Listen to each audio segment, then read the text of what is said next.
তাহলে এটা কি আছে 4 নম্বরে? 15-র 4 যোগ হলো কত? 12-র 1। তাহলে এখানে কি 15 আর 12-র কি করতে হবে? লসাগু করতে হবে। তাহলে আমরা এখানে লসাগু করি 15 আর 12-র।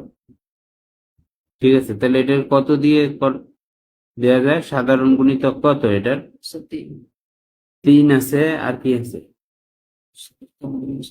আর নাই, আমরা 3 দিয়ে দিই তাহলে। 3 পাশে কত?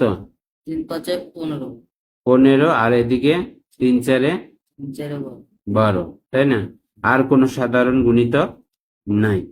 তাহলে আমরা কি করবো? পাশের গুলোরে গুণ করে ফেলবো। 3 পাশে কত? 15, 4 15 কত? 60, 4 15 হচ্ছে কি 60। বুঝা গেল? তাহলে এটার লসাগু কত আমাদের? 60। ঠিক আছে, এরপরে এই 15 দ্বারা আমাদের কি করতে হবে?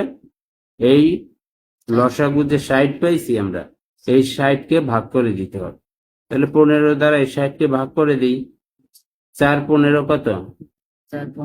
60। এই যে 4 পাইছি না, এই 4 4 15 60। তাহলে 4 আমরা পাইলাম কত? 4। 4 দ্বারা আবার এই 4-কে কি করতে হবে?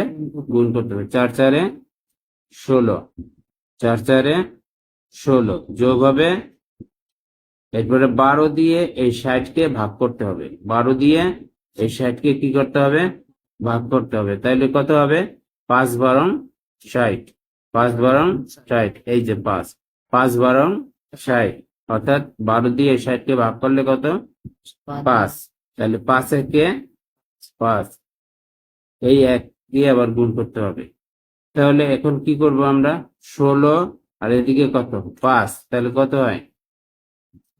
21, তাই না? 21, 16 আর 5 কত?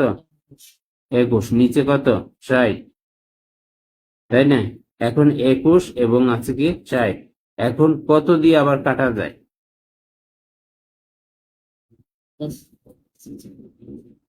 3 সাথে 21 কাটলাম কত দিয়ে? 3 দিয়ে। 3 দিয়ে কাটলাম, 3 সাথে 21। আবার এই 3 দিয়েই আবার 60-কে কাটলে কত হয়?